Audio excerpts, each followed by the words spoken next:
Bus stop on Mason Street. Darius Whitfield is 3 blocks from home, his phone buzzing. The rent is 12 days late, the electricity gets cut off tomorrow, and his college deposit is exactly $9,800. Then he sees it. A dark leather wallet, tucked beneath the bench, too thick to ignore. People step around it like it doesn't exist. He picks it up. Soft leather. Heavy. Inside. Crisp $100 bills. $10,000. Enough to fix everything. A bus pulls up, doors hissing open. This is his ride home. His mom is waiting. She skipped dinner last night so he could eat. Across the street, a man in a tailored coat pats his pockets, panic flashing before he disappears into the crowd. Darius stands frozen, heart pounding. Keep it, and no one would know. Return it, and everything stays the same. The driver shouts, "You getting on?" Darius looks at the money. Then he makes his choice. In that moment, he walks away from everything he needs, and straight into a future that's about to change his life forever. Before we go any further, comment where in the world you are watching from and make sure to subscribe, because tomorrow's story is one you don't want to miss.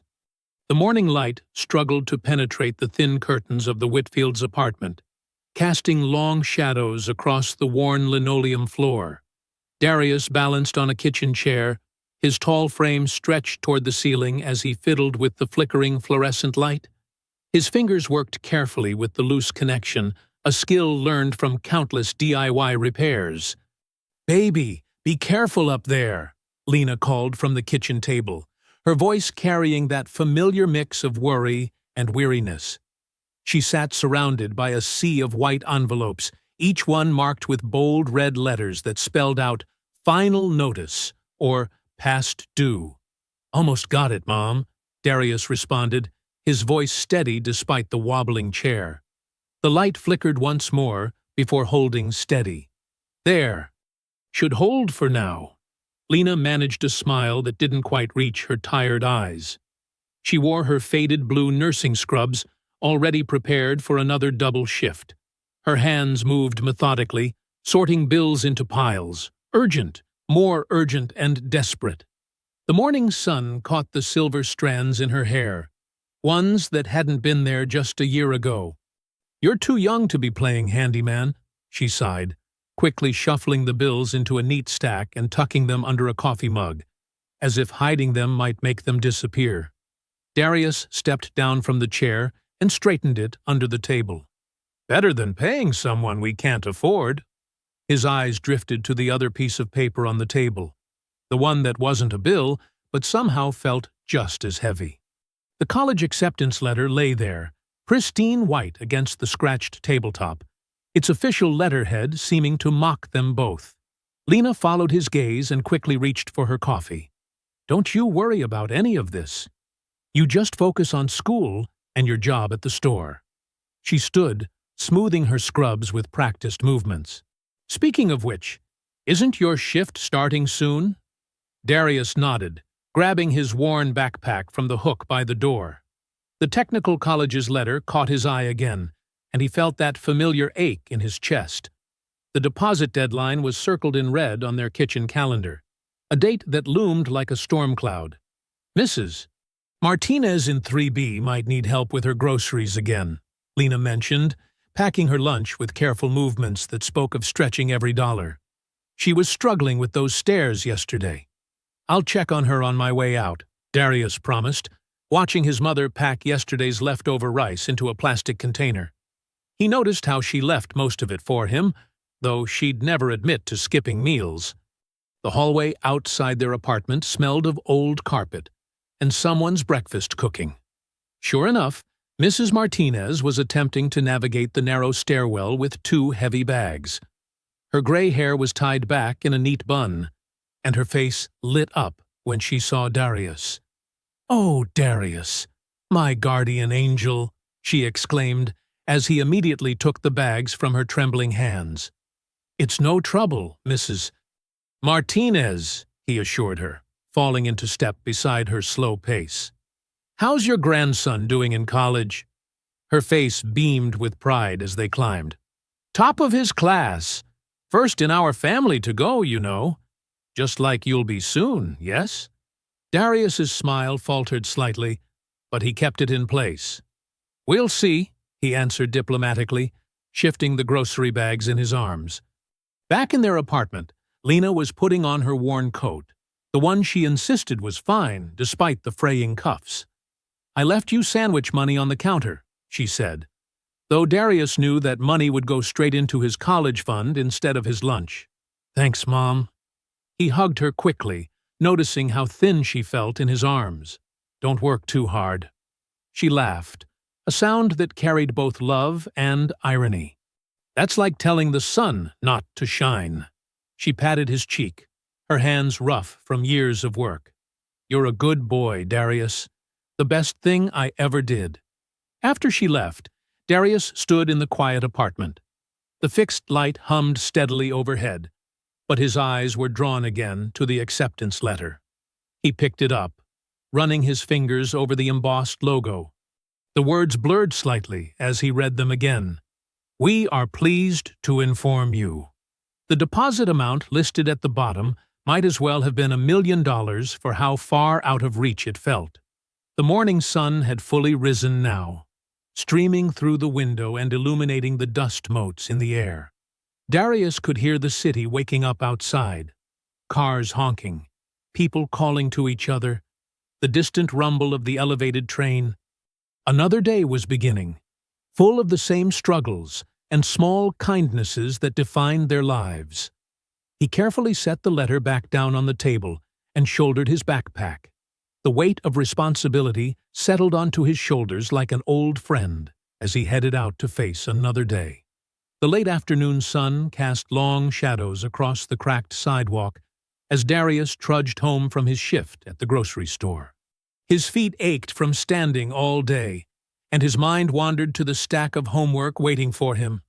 A city bus rumbled past, leaving behind a cloud of exhaust that made him cough. His manager's words from earlier still rang in his ears. Stop giving away extra bread, Whitfield. It's coming out of your paycheck next time. The warning had stung, but the grateful smile from the elderly woman with food stamps had been worth it. Near the bus stop, a discarded newspaper tumbled across his path, carried by a gust of wind. That's when he saw it. A dark leather wallet lying next to a bench, partially hidden by scattered leaves. Darius paused, glancing around. The stop was empty except for a teenager bobbing her head to music through headphones several feet away. Hey, he called out to her, pointing at the wallet. Is this yours? She barely looked up, shaking her head before returning to her phone screen. Darius bent down and picked up the wallet. The leather was expensive, buttery, soft, and well-worn. His stomach tightened as he opened it, looking for identification. The first thing he saw made his breath catch. Cash. Lots of it. Neat stacks of $100 bills filled the main compartment. His hands trembled as he counted quickly. $10,000. The amount made him dizzy. $10,000.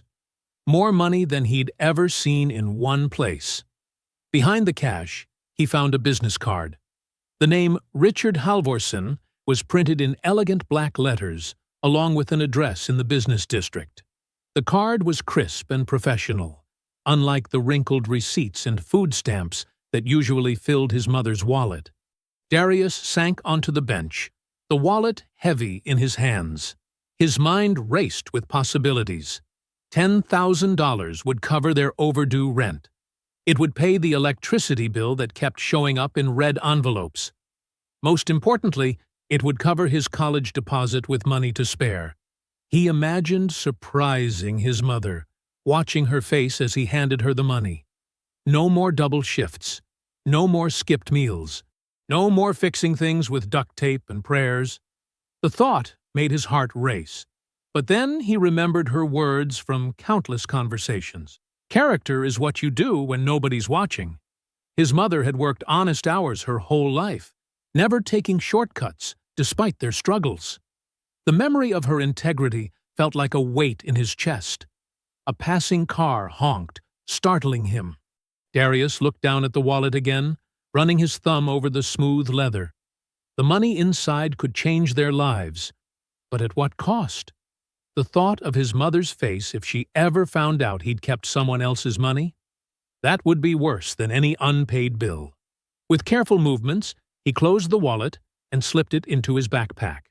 The teenager with headphones had moved on, replaced by an elderly man waiting for the bus. Darius pulled out his phone and typed the address from the business card into his map app. It was a 20-minute walk in the opposite direction from home. His feet protested as he stood, already sore from his shift. His mother would worry if he was late, but he couldn't bear the thought of keeping the wallet overnight. The weight of it seemed to burn through his backpack, demanding immediate action. The walk took him through unfamiliar streets as the afternoon light began to fade. He passed coffee shops and small businesses, moving away from his neighborhood's familiar bodegas and laundromats. The buildings grew taller, their windows reflecting the setting sun. His phone guided him down a side street where a modest office building stood between a parking garage and a sandwich shop. The structure wasn't particularly impressive. Red brick with large windows, about 6 stories tall. A directory near the entrance listed various businesses and organizations. Darius stood on the sidewalk, gripping the wallet tightly in his hand. Through the glass doors, he could see a security desk in the lobby. His worn jeans and grocery store uniform felt suddenly inadequate. Would they even let him inside? Would they believe him? The teenager with headphones had barely given him a glance. Would these office workers see him any differently? The wallet seemed heavier now, as if the weight of his decision had made it more substantial. He thought again of his mother, of the college acceptance letter on their kitchen table, of all the things this money could fix. But he also thought of Mr. Halverson, whoever he was, perhaps worried sick about his lost wallet. Taking a deep breath, Darius squared his shoulders and faced the building's entrance. The right choice rarely felt like the easy one. That was another lesson his mother had taught him. The glass doors loomed before him, reflecting his uncertain expression back at him as he stood there, the found wallet clutched firmly in his grip. The lobby's bright fluorescent lights made Darius feel exposed as he stepped through the glass doors. The security guard looked up from his crossword puzzle, eyes narrowing slightly. The marble floor gleamed, reflecting Darius's worn sneakers. A potted plant taller than him stretched toward the high ceiling, and the air smelled of coffee and cleaning products. Behind a curved desk, a receptionist typed rapidly on her computer. Her pearl necklace caught the light as she moved, and her blonde hair was pulled back in a perfect knot. Darius approached slowly, conscious of his grocery store uniform and the way his backpack strap was fraying at the edge. "Excuse me," he said, his voice quieter than he intended. The receptionist continued typing for a moment before looking up, her expression neutral, but not unkind. "I'm looking for Mr. Richard Halverson. Do you have an appointment?" she asked, her fingers hovering over her keyboard. "No, ma'am." Darius pulled the wallet from his backpack. "I found his wallet, and I wanted to return it." Something in her expression shifted. Surprise, maybe curiosity. She picked up her phone and pressed a button. "Mr. Halverson, there's someone here with your wallet." She paused, listening. "Yes, sir. I'll send him up." She wrote out a visitor's badge, sliding it across the desk. "4th floor, suite 412. The elevator's to your left." Darius clipped the badge to his shirt, noting how the plastic felt cool against his fingers. The elevator doors were mirrored, and he caught glimpses of himself from multiple angles as he rode up. His reflection looked younger than he felt, more uncertain than he wanted to appear. The 4th floor was quiet except for the soft hum of air conditioning. Numbered doors lined the hallway, their frosted glass panels glowing from the lights within. Suite 412 had Halverson Community Development etched on the door in simple letters. Inside, the office was surprisingly modest. No fancy artwork or expensive furniture, just clean lines and practical arrangements. A few framed photographs showed ribbon-cutting ceremonies and construction sites. Through an open door, Darius could see a man sitting at a desk, reviewing papers. "Mr. Halverson?" Darius knocked lightly on the doorframe. Richard Halverson looked up, and Darius felt himself being assessed. The man was probably in his 60s, with silver hair and sharp eyes behind reading glasses. His suit was expensive but not flashy, and his desk was meticulously organized. "Come in," Halverson said, removing his glasses. His voice was measured, controlled.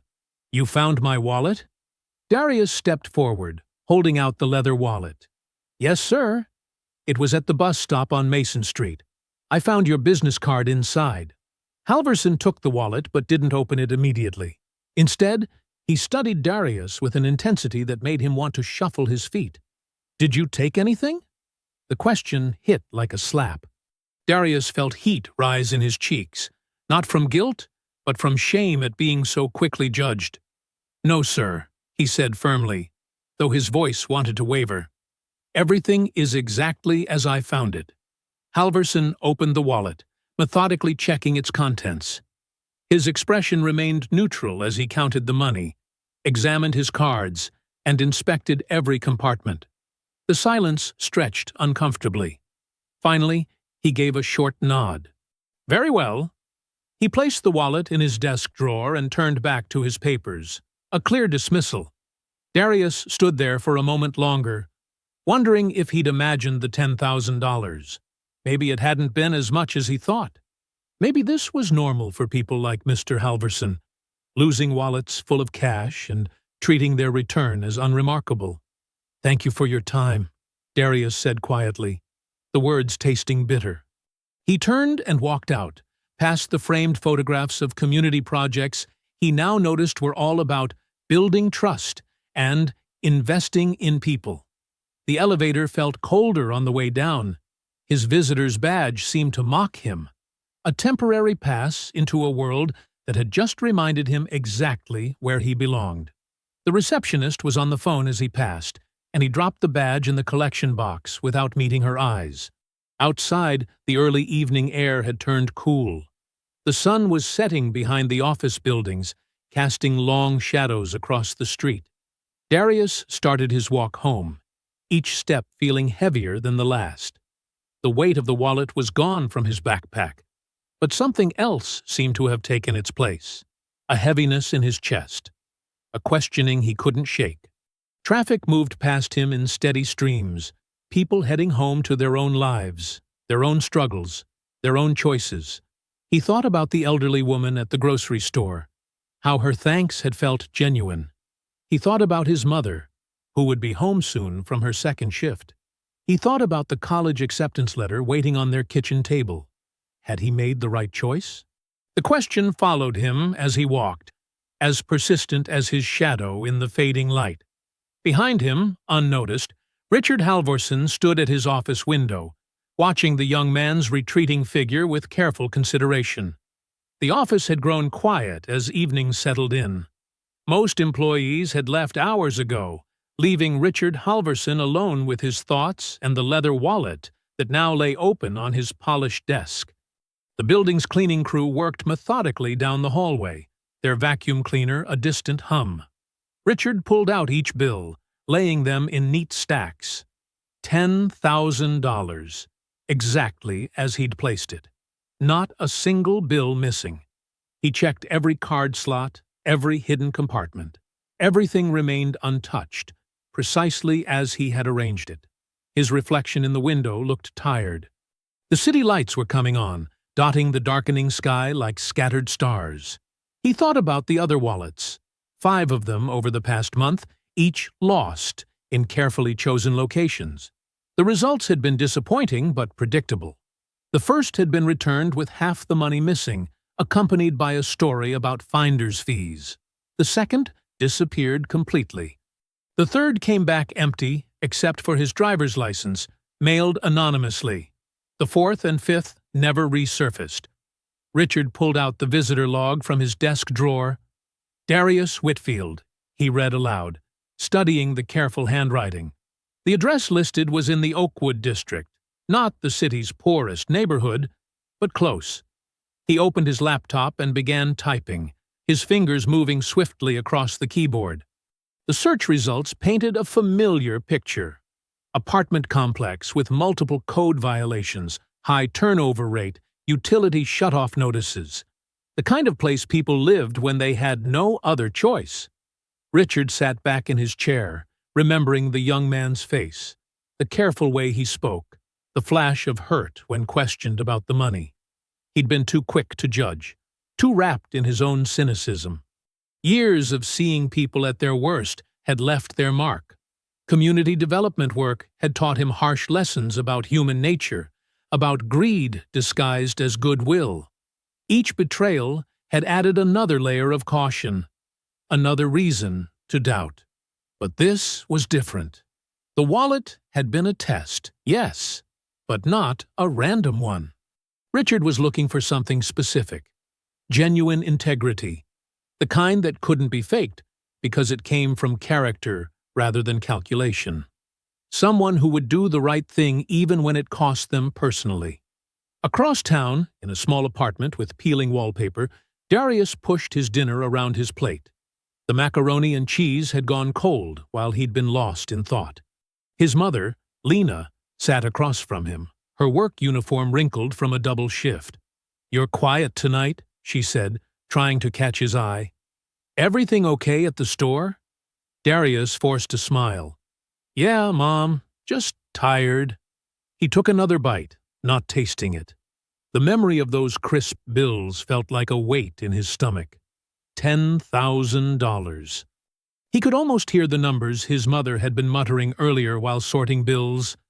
Rent past due, electricity warning, college deposit deadline approaching. "Mrs. Martinez from 3B asked about you," Lena continued, gathering their plates. "Said you helped her with groceries again this morning." "It wasn't much," Darius shrugged. Her arthritis was bothering her.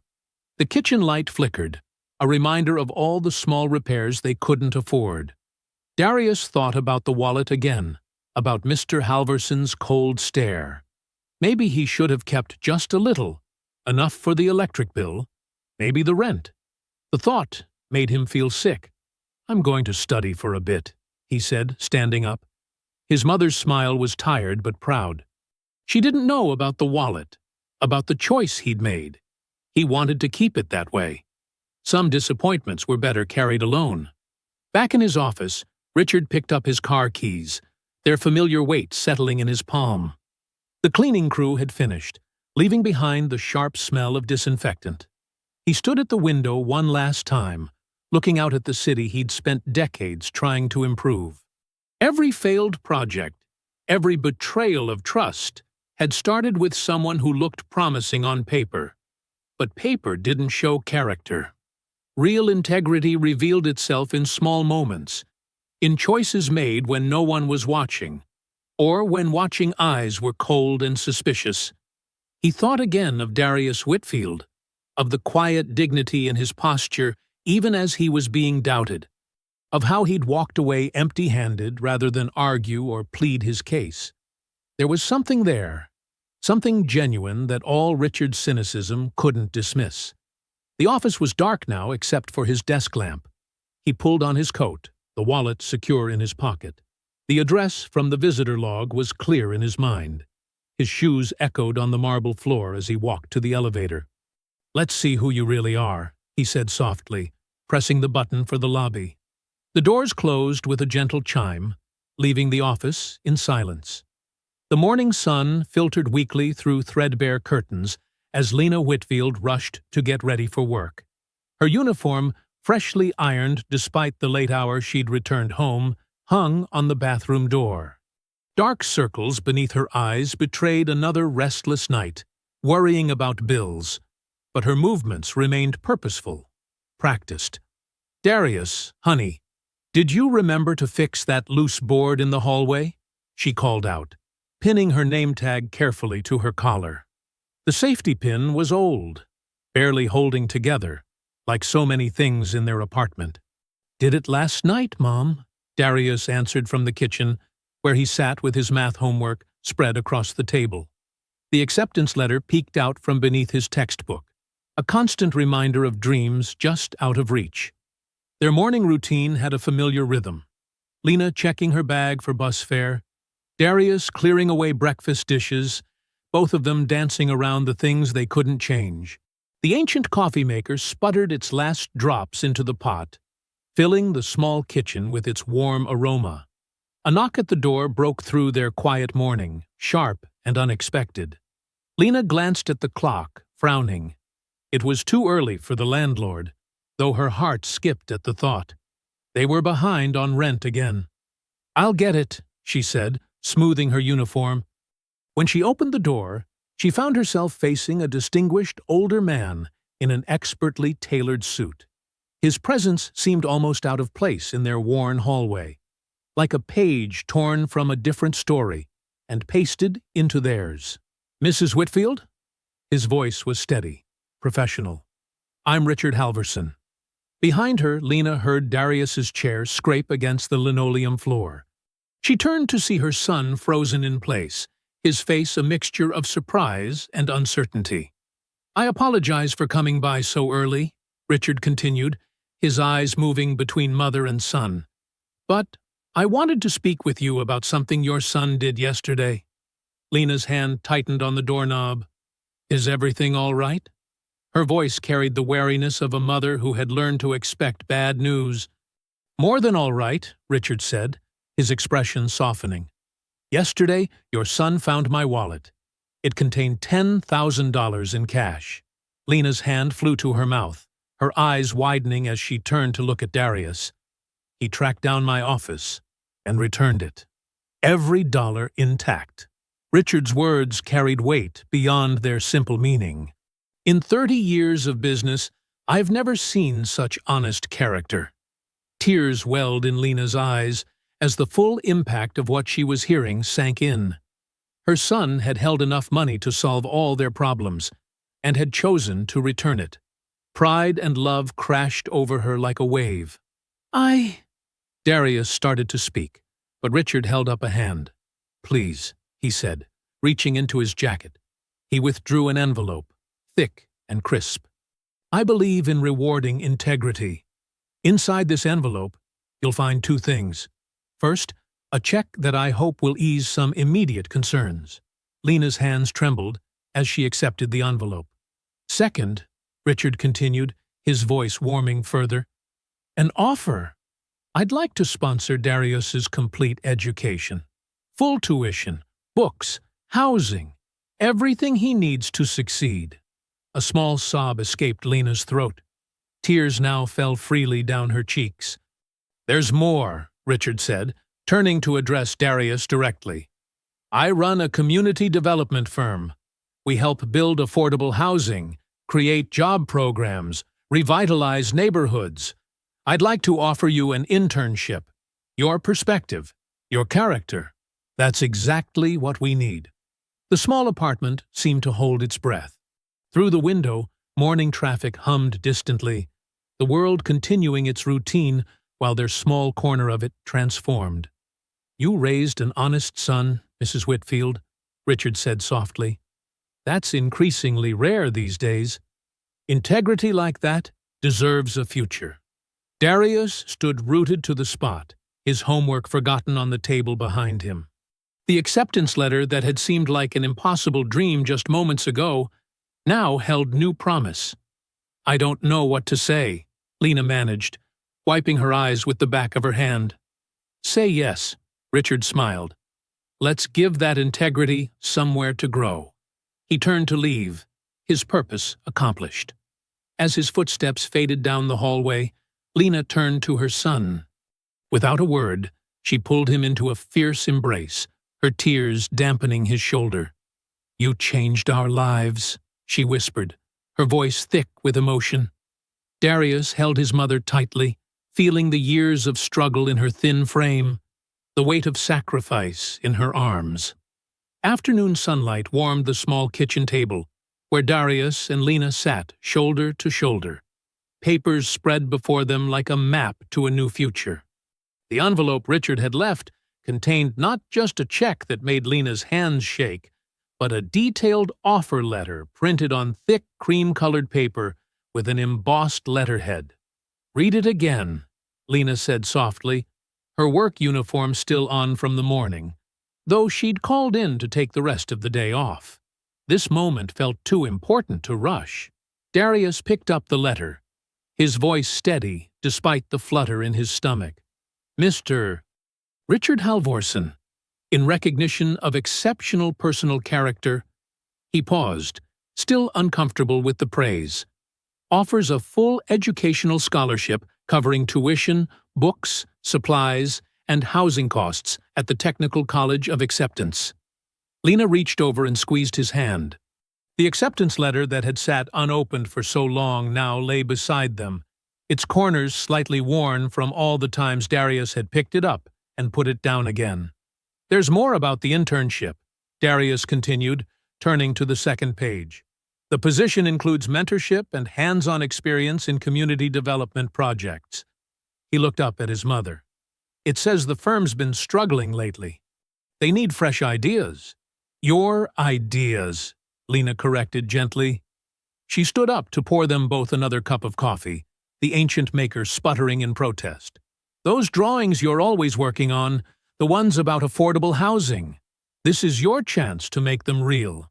Darius ran his fingers over the edge of his worn notebook, filled with sketches and plans he'd never shown anyone. "What if I'm not ready? What if it's too much?" Lena sat back down, sliding his coffee cup closer. "Baby, look at me." She waited until he met her eyes. "You've been ready.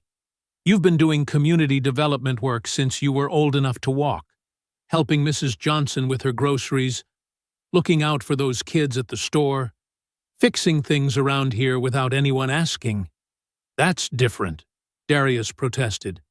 "That's just helping out." "That's exactly what this work is about," Lena insisted. "You understand what people need because you've lived it. That's worth more than any fancy degree."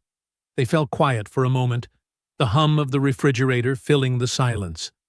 Darius picked up the check again, still stunned by the number of zeros. It would cover their back rent, the utility bills, with enough left over to fix the car that had been sitting broken in the parking lot for months. "Remember what you told me when you started at the grocery store?" Lena asked, stirring her coffee slowly. "You said you wanted to make things better, even if it was just putting extra bread in someone's bag when they were short on money." Darius nodded, remembering those small acts of kindness that could have cost him his job. "I just couldn't watch people go hungry." "And now look," Lena smiled, tapping the offer letter. "All because you did the right thing with that wallet. Not for reward, not for recognition, just because it was right." Darius thought about Richard's cold reception at the office, how different it had been from this morning's visit. He was testing people, he realized aloud. The wallet. It was a test. "And you passed it just by being yourself," Lena said proudly. She reached for her purse, pulling out a small notebook where she kept their budget. "Now, let's figure out exactly what we need to do to get you started." They spent the next hour making lists. Clothes he would need for the office, supplies for school, bus schedules to learn. Lena insisted on ironing his best shirt for tomorrow, though Darius protested it wasn't necessary. As evening approached, Darius stood in their small bathroom, practicing his handshake in the mirror like Lena had shown him. His reflection looked back at him, unchanged, yet somehow different. The weight of opportunity pressed on his shoulders, but it felt lighter than the burden of having none. In his room, he laid out everything for the morning. Pressed shirt, his only tie, borrowed from a neighbor, the leather folder Lena had surprised him with from the dollar store to hold his papers. It wasn't much, but it was a start. "You're going to do great," Lena said from his doorway, watching him arrange and rearrange his things. "Just remember why you're there." "Because I returned the wallet?" Darius asked, adjusting the tie for the 10th time. "Because you care about making things better," she corrected. "The wallet just showed them what I've always known about you." Darius walked back to the kitchen, where the acceptance letter still lay on the table. He picked it up, feeling its weight in his hands, no longer a reminder of what he couldn't have, but a door opening to what he could do. Carefully, he placed it beside the check from Richard. The two pieces of paper represented such different things. One, a dream he'd thought impossible. The other, the key to making it real. Together, they formed a bridge between his past and his future, built on a foundation of simple honesty. Darius stood before the glass doors of Halverson Community Development, tugging at his borrowed tie. The morning sun reflected off the building's windows, making him squint. Inside, the lobby looked different from yesterday. Busier, more intimidating. His dollar store folder felt flimsy compared to the leather portfolios tucked under executives' arms. The receptionist, a different one from yesterday, looked up with practiced politeness. "Can I help you?" "I'm Darius Whitfield. I'm supposed to start today." His voice came out steadier than he felt. "Ah, yes, Mr. Halverson's new intern." She made a quick phone call, then gestured toward the elevator. "Fourth floor. Someone will meet you." The elevator doors opened to reveal sleek offices with modern furniture, nothing like the worn chairs and scratched desks at his high school. People hurried past in pressed suits and clicking heels, their conversations full of terms he'd never heard before. A young woman in a blazer approached.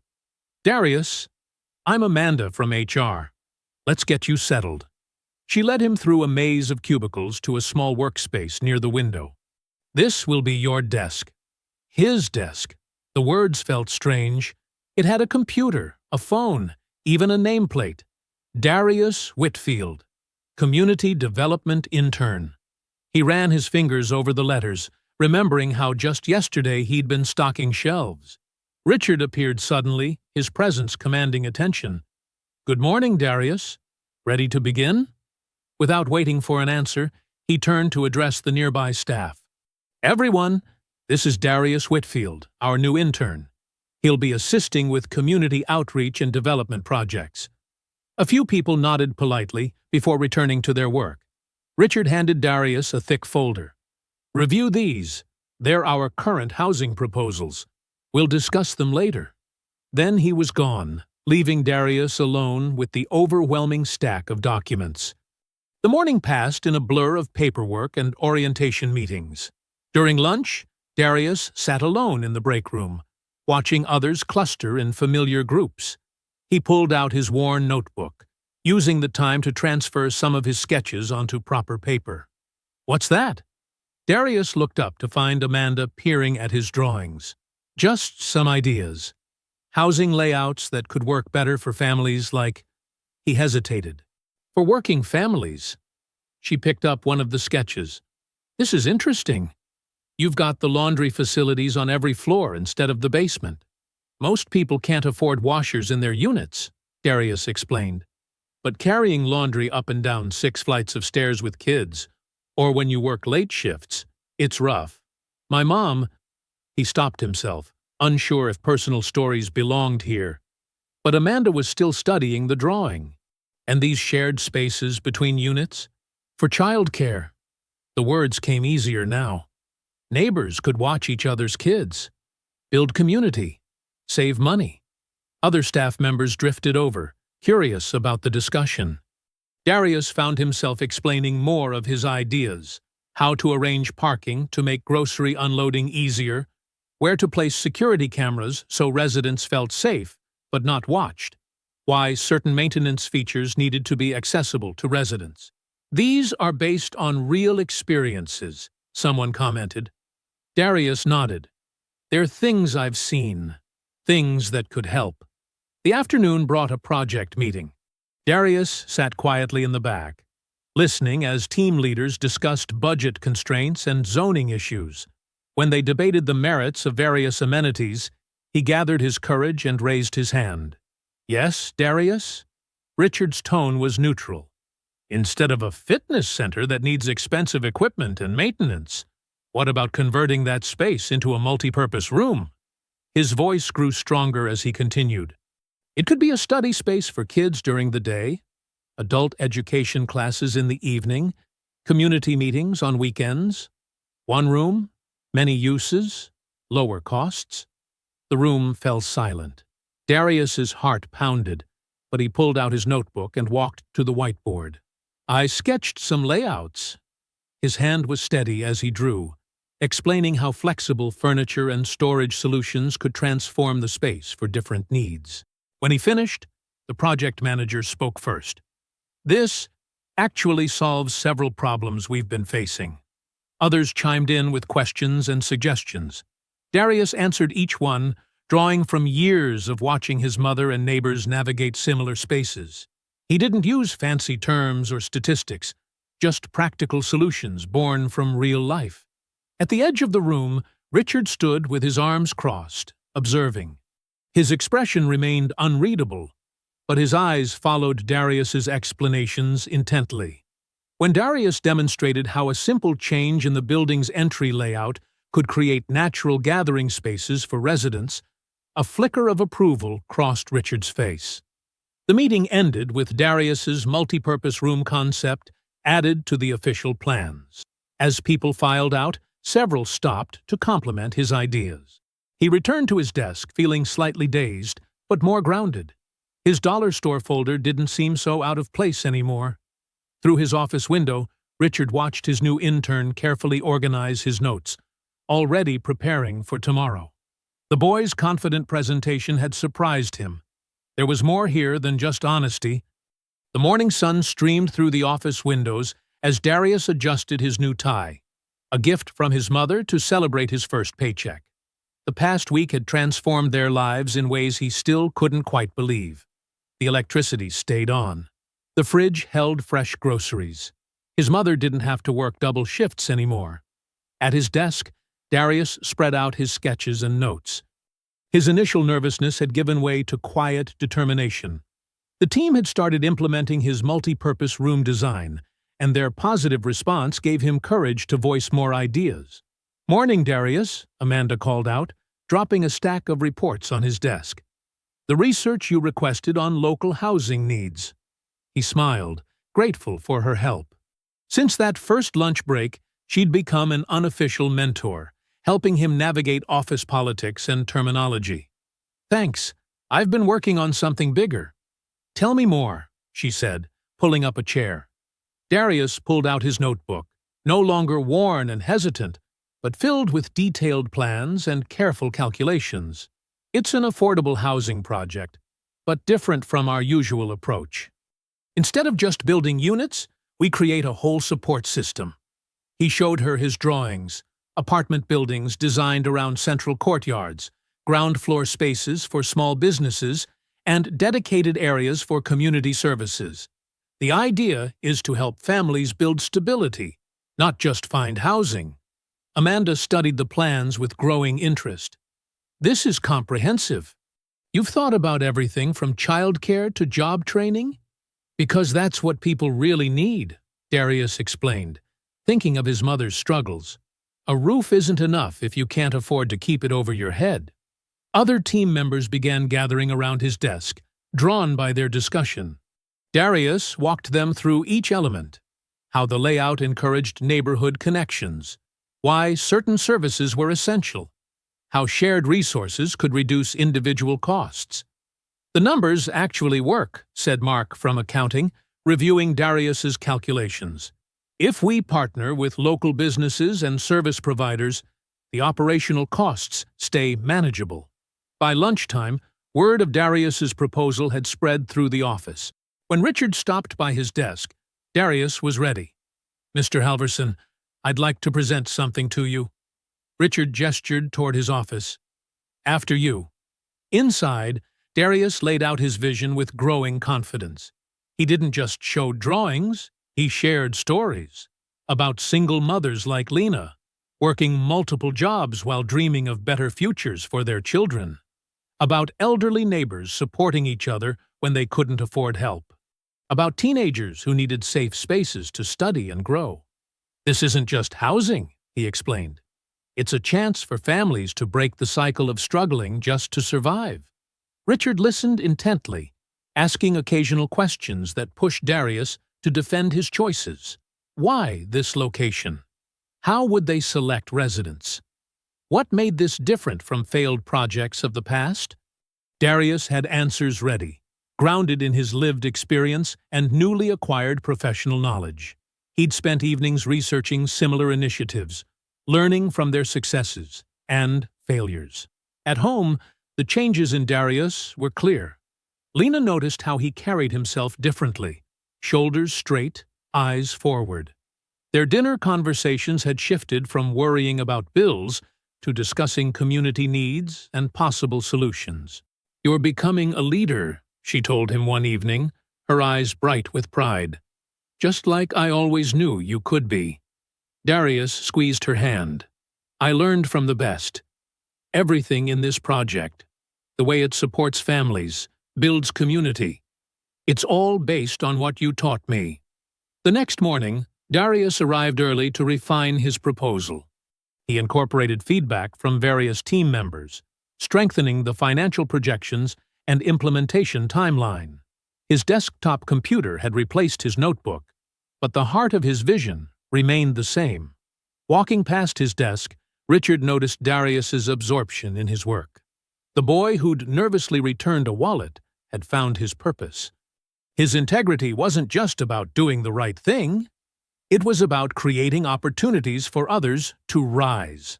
Later that afternoon, Darius knocked on Richard's door with his completed proposal. The draft was professional, detailed, and compelling. A perfect blend of practical experience and innovative thinking. Richard reviewed the final changes carefully while Darius waited. Each page showed meticulous attention to detail, from the architectural drawings to the community impact assessments. The margin notes revealed deep thinking about potential challenges and solutions. Looking up from the document, Richard nodded approvingly. His usual reserve softened into genuine appreciation for how far his young intern had come. Darius sat straighter, ready to defend his vision, but Richard's nod said everything. The proposal wasn't just good, it was exactly what the firm needed. The downtown office building loomed above Darius as he straightened his new suit jacket, another gift from his mother, bought specially for this meeting. His reflection in the polished glass doors showed someone he barely recognized. Confident, professional, ready. Inside the conference room, the team made final preparations. Amanda adjusted the projector while Mark distributed presentation folders. The investor would arrive any minute. "Remember," Richard said quietly, appearing beside Darius, "just tell the truth. That's your strength." Darius nodded, grateful for the advice. He'd practiced his presentation countless times in front of his bedroom mirror, but nothing could fully prepare him for this moment. The project documents spread before him represented more than just business plans. They held the dreams of his community. The investor arrived precisely on time, flanked by two analysts. He introduced himself as James Patterson, his firm handshake and expensive suit marking him as someone accustomed to power. The team took their seats around the glossy conference table. Richard opened the meeting with a brief overview of the firm's history. Then, with a gesture that surprised everyone, he turned the presentation over to Darius. "This project belongs to our newest team member. I'll let him tell you why." Darius rose slowly, his heart pounding. The conference room's floor-to-ceiling windows revealed the city sprawling below. Somewhere out there, his mother was working, unaware that her son stood on the brink of changing their lives forever. "Good morning," he began, his voice steady despite his nerves. "I'd like to show you more than just another housing development. I want to show you how we can transform communities." The first slides appeared on the screen.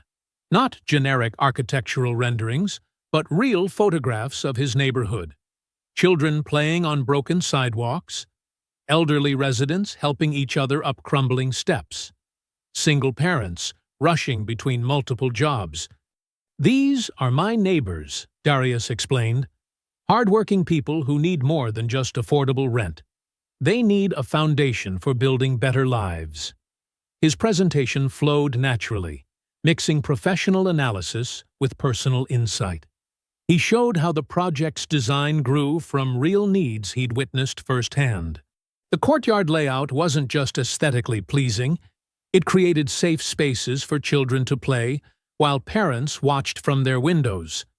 The ground floor businesses weren't random additions, they offered employment opportunities within walking distance.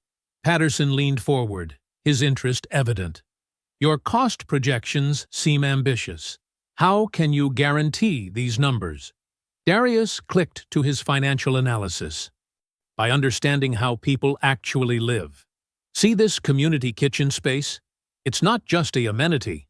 For single parents working late shifts, sharing meal preparation saves money and builds support networks. These solar panels aren't just for sustainability, they reduce utility costs for residents and generate income for maintenance. The investor's analysts scribbled notes furiously as Darius continued. He explained how each element of the project served multiple purposes, maximizing return on investment while genuinely serving community needs. "What makes you so certain this will work?" Patterson asked, his tone curious rather than challenging. Darius paused, then spoke from his heart. "Because I've lived it. I know what it's like to watch your mother work herself sick just to keep the lights on. I know how hard it is to study when you're worried about eviction. But I also know how people come together to help each other survive. This project takes that natural community strength and gives it room to grow." Richard's expression remained neutral, but his eyes showed pride. The rest of the team sat straighter, sharing glances of approval. Patterson set down his pen. "Most presentations I see are full of market analysis and profit projections. Those matter, of course, but they're meaningless without real understanding. You've shown us both." The meeting continued with detailed questions about implementation, timeline, and risk management. Darius answered each one clearly, supported by team members when necessary. The morning stretched into afternoon as they explored every aspect of the proposal. Finally, Patterson closed his folder. "I've seen countless development pitches, Mr. Whitfield. Few have impressed me like this one. We'll need to conduct our due diligence, of course, but I'm very interested in moving forward." The energy in the room shifted from tension to cautious excitement. Richard stood to shake Patterson's hand. "We'll prepare the additional documentation you requested." As the team began packing up, Patterson approached Darius personally. "That was exceptional work, young man. Your authenticity is refreshing in this industry." After the investors left, Richard gathered everyone together. "This is a milestone for our firm," he announced, "and we have Darius to thank for it. His vision and integrity have shown us a new way forward." The team's congratulations surrounded Darius like a warm wave. Amanda hugged him. Mark clapped his shoulder. Even the usually quiet accountants offered enthusiastic praise. Later that evening, Darius practically floated up the stairs to their apartment. He found Lena in the kitchen, preparing dinner after her shift. "Mom," he called out, his voice trembling with excitement. "It's finally happening." Lena turned, sensing the joy in his voice, ready to share in her son's triumph. The simple kitchen suddenly felt like the birthplace of miracles. The next morning's sunrise brought an unfamiliar chill to the office. Darius noticed it immediately. Hushed conversations that stopped when he approached. Sideways glances from colleagues who'd celebrated with him just yesterday. Something had changed overnight. Amanda, usually warm and friendly, avoided eye contact when he passed her desk. Mark shuffled papers nervously, pretending to be busy. The atmosphere felt heavy with unspoken words. At precisely 9:15 a.m., Richard's assistant appeared at Darius's workspace. "Mr. Halverson needs to see you." Her tone was professional but distant, nothing like her usual cheerful self. The walk to Richard's office felt longer than ever. Through the glass walls, Darius could see Richard sitting rigidly at his desk, studying documents spread before him. The investor, Mr. Patterson, stood by the window, his back turned to the door. "Come in, Darius," Richard said, his voice carefully neutral. "Please, close the door." Patterson turned slowly, his expression hard. Gone was yesterday's warmth and enthusiasm, replaced by cold professionalism. "Mr. Whitfield, some concerning information has come to our attention during our standard background review. Richard pushed several papers across his desk. These are records we need to discuss. Darius's hands trembled slightly as he picked up the first document. His heart sank. There it was, the school suspension from 2 years ago, when he'd confronted a bully who was tormenting a freshman. The report made no mention of the context, just listed it as a violent incident. And these, Patterson continued, are your family's rental history records. More papers, late notices, payment plans, the struggles of a single-mother household laid bare in cold, bureaucratic language. Each document painted a picture of financial instability, completely ignoring the reality of their circumstances. There's also the matter of your neighborhood associations, Patterson added, his tone suggesting something sinister in simply living where they did. Several known criminal elements reside in your area. I can explain, Darius started, but Patterson raised his hand. Furthermore, he continued, questions have been raised about the wallet incident that led to your position here. The accusation hung in the air like poison. Darius felt his chest tighten. What questions? An anonymous source suggested the entire thing might have been orchestrated, a setup to gain attention and opportunity. Richard remained silent, his face unreadable. The same man who had praised Darius's integrity now wouldn't even look him in the eye. That's not true, Darius said firmly, fighting to keep his voice steady. I would never— The fact remains, Patterson interrupted, that these revelations raise serious concerns about risk management. Our investment committee cannot proceed under these circumstances. The project, the housing development, the community transformation, everything they'd worked toward, dissolving in minutes because of assumptions and prejudice. The funding offer is withdrawn, Patterson stated flatly.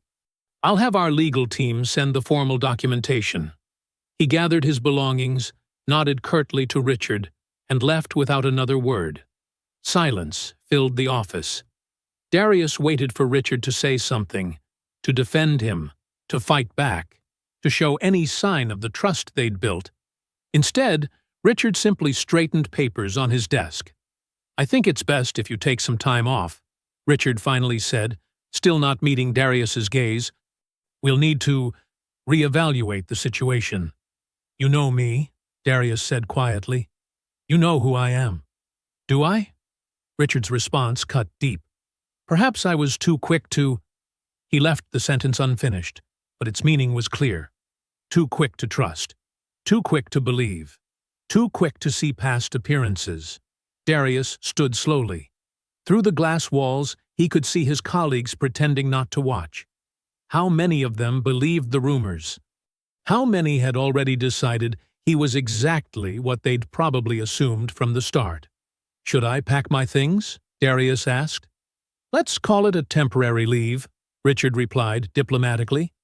Until this situation resolves itself. The walk back to his desk felt like a walk of shame.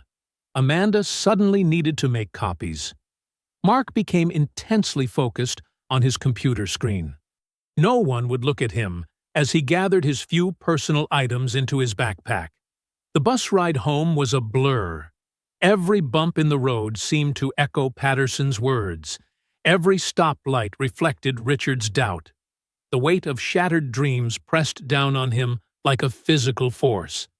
Lena was home early, a rare occurrence that today felt like another cruel twist. She took one look at his face and knew something was wrong. Baby, what happened? Darius sank into a kitchen chair, the same chair where they'd celebrated just days ago. The acceptance letter still sat on the counter, now seeming to mock him with its promises. They found out about everything, Mom, he said quietly. The suspension, the late rent, where we live. They think I set up the whole wallet thing. Lena's face showed a mother's pain at seeing her child hurt. She reached for his hand across the table. Maybe, Darius whispered, his voice breaking. I was never meant for this. The morning sun cast long shadows across broken sidewalks as Darius walked through his neighborhood. His feet felt heavy, each step a reminder of yesterday's humiliation. The familiar streets looked different now, not just home, but a mark against him in the eyes of people like Patterson. A commotion drew his attention. Outside the Martinez family's apartment building, furniture cluttered the sidewalk. Mrs. Martinez, still in her nursing scrubs from the night shift, argued with a man in a suit while her children huddled near their belongings. "Please, we just need more time," she pleaded. "I can get the money." "The development deal fell through," the man stated flatly. "The building's being sold. You have until Friday." Darius stopped.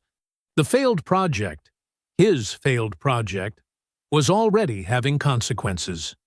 Real people, his neighbors, were paying the price for his downfall. 2 buildings down, he spotted the Jacksons loading boxes into their old station wagon. The Williams family across the street had a similar notice taped to their door. The same story repeated up and down the block. His chest tightened. He'd dreamed of helping these families, of building something better. Instead, they were worse off than before. The weight of it pressed down on him until he could hardly breathe. Then he remembered something from his time at the firm. Tenant rights laws, building codes, legal requirements for eviction notices, knowledge he'd absorbed during meetings and document reviews.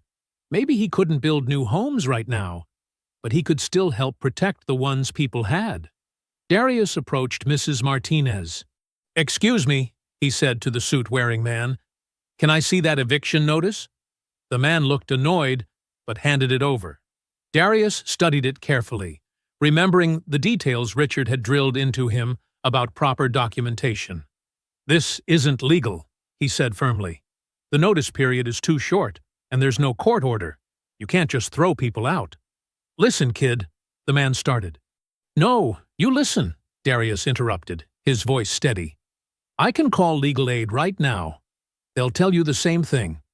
Mrs. Martinez looked at him with desperate hope. "You know about these things."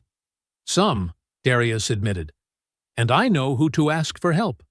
He pulled out his phone and called Sarah Thompson, a legal aid lawyer he'd met during project research. She answered on the 3rd ring. "Sarah?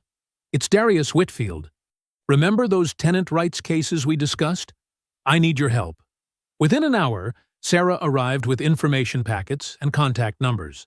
The suit-wearing man retreated, promising to review the situation with his superiors. Darius didn't stop there. He went door to door, gathering families in the community center. Years of watching his mother organize church fundraisers had taught him how to run a meeting. He explained their rights in simple terms, helped fill out legal forms, and connected people with resources. "We're stronger together," he told the worried faces before him. "If we organize, they have to listen." He used the skills he'd learned at the firm in new ways. The same attention to detail that impressed Richard now helped spot errors in eviction notices. His understanding of building codes revealed violations landlords would rather fix than have reported. By afternoon, he'd helped set up a tenants association. Mr. Washington, a retired teacher, offered his living room as a meeting space. Mrs. Jackson brought coffee and homemade cookies. The Williams kids helped distribute flyers. "Why are you doing this?" someone asked. "After everything fell apart?" Darius thought about it. "Because it's right," he said simply. "And because I can." He worked through the day, moving from building to building. No cameras recorded his efforts. No rich investors watched to judge his worth. He helped because these were his neighbors, his community, and they needed him. At sunset, he stood on the stoop of another building, knocking on another door. His feet ached. His voice was hoarse from explaining rights and procedures all day. But when the door opened to reveal another worried face, he smiled. "Hi," he said. "I heard you got an eviction notice. Can I help?" The elderly woman looked at him uncertainly. "You're not from the landlord?" "No, ma'am. I'm just a neighbor. And I know some things that might help." She studied him for a moment, then stepped aside to let him in. As he followed her to her small kitchen table, Darius felt something he hadn't since yesterday's collapse. Purpose. There was no guarantee this would work. No promise of reward or recognition. Just the quiet certainty that doing the right thing mattered, even when, especially when, no one was watching to judge his worth. He sat down at the woman's table, pulled out the legal aid information, and began to explain her rights one more time. The community center's fluorescent lights buzzed overhead as Darius arranged folding chairs in a circle. Evening shadows stretched across the worn linoleum floor while residents filed in, their faces etched with worry. Mrs. Martinez helped distribute paper cups of coffee from a dented urn, the warmth offering small comfort against their shared fears. "Thank you all for coming," Darius said, his voice stronger than he felt. 20 pairs of eyes turned to him. Mothers still in work uniforms, fathers with calloused hands, elderly neighbors who'd lived here longer than he'd been alive. "I know everyone's scared, but we're not powerless." He spread documents across a rickety card table, tenant rights pamphlets, building inspection reports, legal aid contact information. His hands moved with practiced certainty, muscle memory from countless hours organizing files at the firm. "First thing to understand is they can't just throw us out," he explained, pointing to key sections of the housing code. "There's a process, legal requirements, and we have rights." Mr. Washington raised his hand. "But what if they pressure us? Try to force us out?" "That's why we're here together," Darius answered. "Single drops of water can't do much. But an ocean?" He gestured to the gathered crowd. "That's different. United, we're stronger." He walked them through the steps, documenting violations, filing complaints, requesting inspections. The same processes he'd studied during his brief time at the firm now became tools for his neighbors. When terms got technical, he translated them into plain language, drawing from his experience helping his mother understand complex medical bills. "Write everything down," he advised, passing out notebooks donated by the corner store. "Take pictures. Keep copies. Details matter." Mrs. Jackson spoke up, her voice trembling. "I'm behind on rent. Can they use that?" "Being behind doesn't void your rights," Darius assured her. "We can work with legal aid to set up payment plans. The important thing is documentation and communication." As he spoke, confidence grew in his voice. This wasn't the polished corporate world that had rejected him. This was his community, where practical solutions mattered more than perfect presentations. Unknown to Darius, Richard Halvorsen stood in the shadows near the entrance, watching. He'd come seeking answers about Darius's character, but found himself witnessing something unexpected. Darius moved through the crowd, addressing concerns one by one. When Mr. Peterson mentioned a broken heater, Darius pulled out building codes on his phone. When Mrs. Thompson worried about retaliation, he explained anti-harassment statutes. "Remember," Darius said, "every certified letter you send, every inspection you request, every violation you report, it builds our case. They're counting on us feeling helpless. We're not."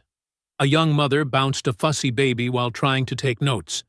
Without missing a beat in his explanation about notice periods, Darius gently took the infant, continuing to speak as he paced and patted the child's back. The baby settled. The mother smiled gratefully, able to focus on writing. It was a small moment, but it captured something essential about who Darius was. Someone who saw needs and met them, naturally and without fanfare. "We'll meet again Thursday," he concluded. "Bring your neighbors. The more of us working together, the better our chances." As people stood to leave, they lingered to share stories, exchange phone numbers, offer support. The atmosphere had shifted from fear to determination. Where there had been isolated worry, now there was collective purpose. Mrs. Martinez touched Darius's arm. "My sister's building got the same notice. Could you—" "Give me her address," Darius replied without hesitation. "I'll stop by tomorrow." He stayed late, answering questions, reviewing documents, connecting people with resources. The fancy internship might be gone, but the knowledge he'd gained remained, and now it served a deeper purpose. From his hidden vantage point, Richard watched Darius work. This wasn't the manufactured integrity of returning a planted wallet. This was something purer, helping others when there was no reward, no recognition, no reason, except that it was right. Darius gathered scattered coffee cups and straightened chairs, still answering questions as people drifted out. His tie was loosened, his sleeves rolled up, but he moved with the quiet authority of someone who knew his purpose. A week ago, he'd presented polished proposals in Richard's boardroom. Now he worked in a shabby community center with mismatched furniture. Yet somehow, he seemed more confident here, more himself. Richard observed as Darius helped Mrs. Washington with her coat, carried Mr. Peterson's heavy binder, promised to check on Ms. Thompson's grandchildren tomorrow. Each small act of consideration came naturally, without performance or expectation. This, Richard realized, was who Darius truly was. Not the person trying to fit into a corporate world, but someone whose genuine character shone brightest when serving others. No test could have revealed this truth. It had to be witnessed in moments when Darius thought no one was watching. In the dim light of the emptying community center, Darius continued his work, unaware of his observer, focused only on the next person he could help. The morning sun cast long shadows through Richard Halverson's office windows as Darius stepped inside. His shoes barely made a sound on the polished floor, each step measured and deliberate. The familiar space felt different now. The mahogany desk, the carefully arranged diplomas, the view of the city beyond, all seemed to hold a weight he hadn't noticed before. Richard sat in his leather chair, hands folded on the desk, watching Darius with an unreadable expression. The silence stretched between them, heavy with unspoken words. Darius stood straight, his posture betraying neither defiance nor submission. The suit he wore, the same one he'd interviewed in, felt stiff against his skin. "Please, sit," Richard finally said, gesturing to the chair across from him. Darius settled into the seat, preparing himself for whatever came next. He'd rehearsed various scenarios on his walk here: termination, disappointment, perhaps even accusations. But Richard's next words caught him off guard. "I was at the community center yesterday." The statement hung in the air. Darius's hands tightened slightly on the armrests, but his expression remained calm. "I saw everything," Richard continued, his voice thoughtful. "The meeting you organized, how you handled the residents' concerns, the way you translated complex legal terms into something they could understand." He leaned forward slightly. "You didn't know I was there?" "No, sir," Darius responded quietly. "I didn't." Richard stood, walking to the window. The city sprawled below, a maze of buildings and streets where countless stories played out unseen. "When I started in community development, I had big dreams, ambitious plans, but somewhere along the way, I let other voices drown out what mattered." He turned back to face Darius.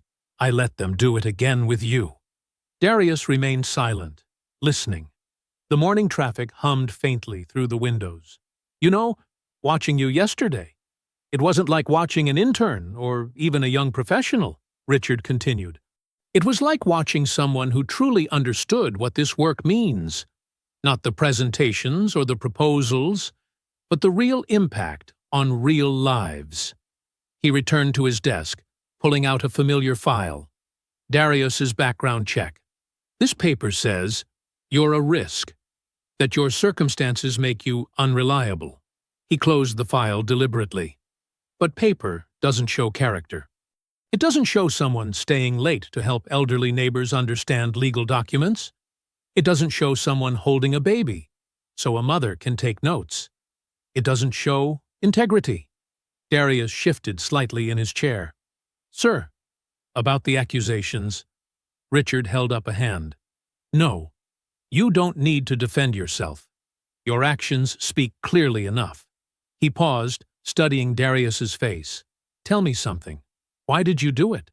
After everything that happened here, after the project collapsed, after the investors pulled out, why step in to help those families? The question wasn't accusatory. If anything, there was genuine curiosity in Richard's tone. Darius considered his words carefully. Because they needed help, he said simply. And I knew how to give it. He looked down at his hands for a moment, then back up at Richard. The knowledge I gained here about housing codes, tenant rights, legal processes, it could make a difference. Whether I had a title or an office didn't change that. Richard nodded slowly, something shifting in his expression. No bitterness about how things ended? Being angry wouldn't help anyone, Darius replied. And honestly, sir, I was too busy trying to figure out how to stop those evictions to think about what I'd lost. A small smile touched Richard's lips. That's exactly what I mean. You see, Darius, when I placed that wallet months ago, I thought I was testing people's honesty. A simple yes or no. Would they return it or not? He shook his head. But real character isn't about passing a single test. It's about who you are when everything falls apart, when there's nothing to gain and everything to lose. He stood again, this time moving to face Darius directly. I've spent years trying to measure integrity with tests and background checks. But watching you yesterday, helping those people with no guarantee of success, no recognition, no reward, that showed me something no test could reveal. The morning light had grown stronger now, filling the office with a warm glow. Darius sat quietly, absorbing Richard's words. You know what impressed me most? Richard continued. Not just what you did, but how you did it.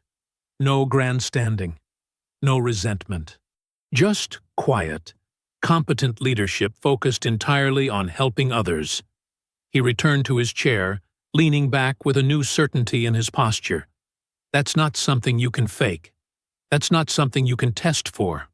Finally, Richard met Darius's eyes and said firmly, You didn't pass a test. You changed it. The afternoon sun blazed overhead as workers hurriedly assembled a small stage outside the firm's building. Metal chairs clinked into rows while microphones were tested with quiet taps. Community members began gathering, their curious whispers filling the air. News vans parked along the curb, cameras pointed toward the makeshift podium. Darius stood just inside the building's glass doors, his heart thundering against his crisp white shirt. Through the growing crowd, he spotted his mother Lena, wearing her best dress, the one she saved for special occasions. She stood near the front, hands clasped tightly together, looking both nervous and proud. Ready? Richard appeared beside him, straightening his own tie. Darius nodded, though his throat felt dry. Yes, sir. They stepped out into the sunlight together, climbing the short steps to the stage. Camera flashes sparked like lightning. Darius tried to focus on his breathing, on staying present in this surreal moment. The crowd had swelled. Residents from his neighborhood mixed with business suits and press badges. He recognized faces from the tenant meetings, people whose kitchen tables he'd sat at, whose children he'd entertained while explaining legal documents to their parents. Richard approached the cluster of microphones, adjusting them with practiced ease. The murmuring crowd fell silent. Darius watched his mentor's face, noting how the usual guardedness had been replaced by something more open, more human. "Thank you all for coming," Richard began, his voice carrying clearly across the gathered audience. "I've called this press conference to announce a significant change in our organization's direction. But first, I need to speak about failure." A ripple of surprise moved through the crowd. Richard continued, his tone measured but sincere. "Not the failure of others, but my own. For years, I've prided myself on being a good judge of character, on creating systems to evaluate worth and potential. But recently, I was shown how deeply flawed that approach can be." His gaze swept across the audience, landing briefly on the investor who had withdrawn support, now standing uncomfortably near the back. We've become too reliant on paper trails and background checks, on superficial markers of success. In doing so, we've overlooked the kind of character that truly matters. The quiet integrity that shows up day after day, that helps without reward, that persists when everything falls apart. Richard turned slightly, gesturing to Darius. Standing beside me is someone who taught me this lesson. Many of you know Darius Whitfield as the young man who returned my wallet containing $10,000. What you don't know is that was just the beginning of his story. The cameras clicked rapidly as Richard continued, describing Darius's work at the firm, his innovative ideas, and, most importantly, his actions after the project's initial collapse. When everything fell apart, when his reputation was questioned and opportunities withdrawn, Darius didn't retreat. He didn't bitter. Instead, he went right back into his community and continued helping, organizing, advocating, leading, without any guarantee of recognition or reward. That's not the kind of integrity you can test for. That's the kind of integrity you build futures on. Richard paused, letting his words settle. Darius felt the weight of every eye on him, but kept his focus on Lena, drawing strength from her steady presence. Today, I'm announcing a new initiative, Richard declared. A fully funded community housing and youth development program, with an initial investment of $20 million. This program will be led by Darius Whitfield, not as an intern or employee, but as a full partner. The crowd erupted in surprised applause. Darius saw several of his neighbors grabbing each other's hands, tears streaming down their faces. Furthermore, Richard continued once the noise settled, I'm pleased to announce that our previous investors have recommitted their support, this time under Darius's direct leadership. The same investor who had withdrawn now stepped forward, approaching the microphone. His usual corporate polish seemed slightly cracked with humility. We made a mistake in our initial assessment, he admitted. We looked at data when we should have looked at character. We're honored to support this initiative under Mr. Whitfield's vision. Richard gestured Darius forward. The microphones loomed before him like a challenge. Darius straightened his shoulders, thinking of all the kitchen tables he'd sat at, all the stories he'd heard, all the dreams deferred in his community. Thank you, he began simply, his voice clear and steady. But this isn't about me. This is about the single mother working 3 jobs to keep her children in their home. This is about the elderly couple facing eviction from the apartment they've lived in for 30 years. This is about the kids who dream of college, but can't see a way forward. His words carried across the hushed crowd, authentic and unscripted. This opportunity isn't mine alone.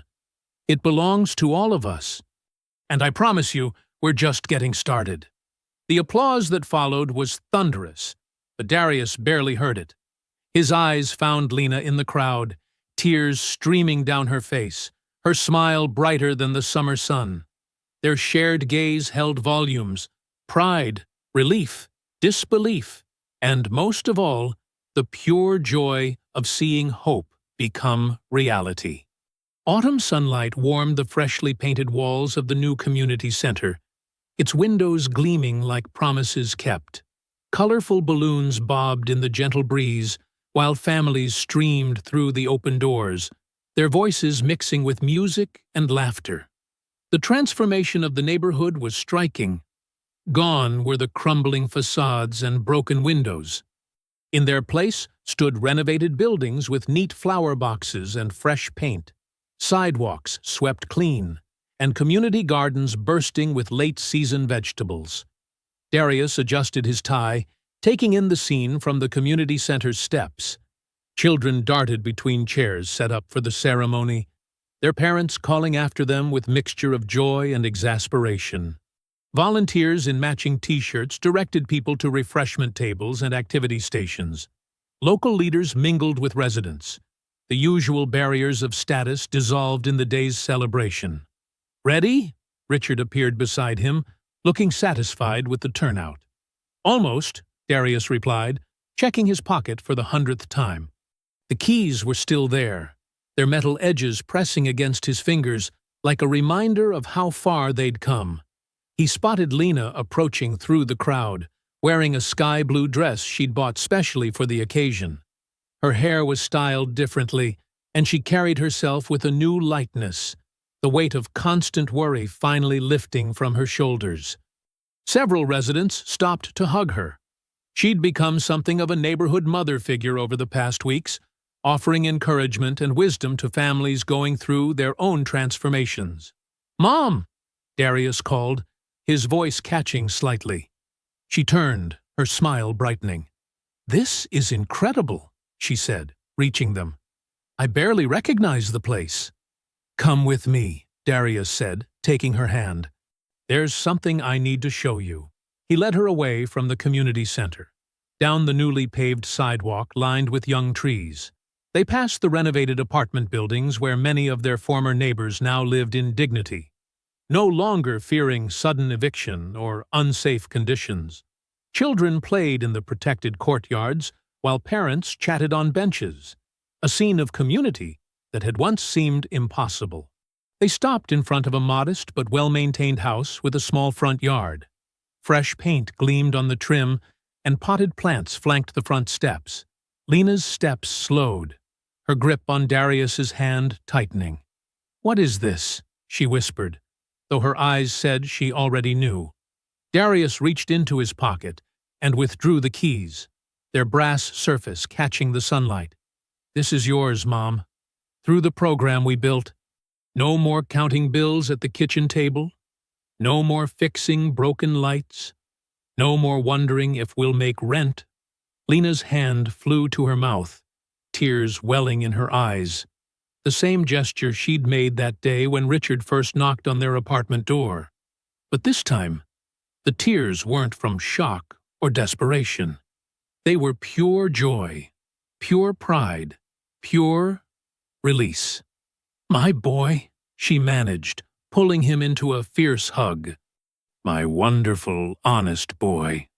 They held each other for a long moment, both remembering the years of struggle, the nights of worry, the dreams deferred but never abandoned. When they pulled apart, Lena took the keys with trembling hands, touching them like they might disappear. "Go on," Darius encouraged. "Take a look inside." As Lena climbed the steps to her new front door, Darius heard the community center celebration continuing in the distance. They would need to return soon for the official ceremony, but this moment, this was just for them. Later, as the afternoon celebration was in full swing, Darius noticed a small commotion near the refreshment table. A young boy, maybe 10 years old, stood nervously shifting from foot to foot, holding something in his hands. As Darius approached, he recognized the gleam of a smartphone. "I found it," the boy said quickly, holding out the phone. "On the bench over there. I didn't touch anything except to pick it up." Darius felt an almost physical jolt of recognition.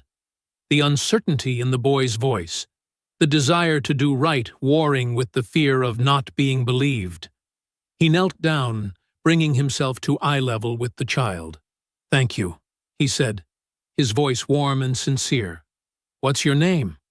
"Marcus," the boy replied, relaxing slightly at Darius's tone. "What you did, Marcus, choosing to return this, that takes real courage. It's not always easy to do the right thing, especially when no one's watching." Marcus's eyes widened slightly. "You think it was brave?" "I know it was," Darius said, thinking of a leather wallet and a choice that had changed everything. Integrity. Doing the right thing even when it's hard. That matters more than anything. It can change lives. Sometimes, it can change whole communities. Behind them, the newly renovated buildings stood as testament to that truth. Families moved safely through spaces designed with their needs in mind. Children played without fear. Elderly residents sat in comfort, watching their neighborhood bloom again. Marcus straightened slightly, pride replacing nervousness. Together, They walked to the information desk to turn in the phone. Darius's hand resting supportively on the boy's shoulder. I hope you enjoyed that story.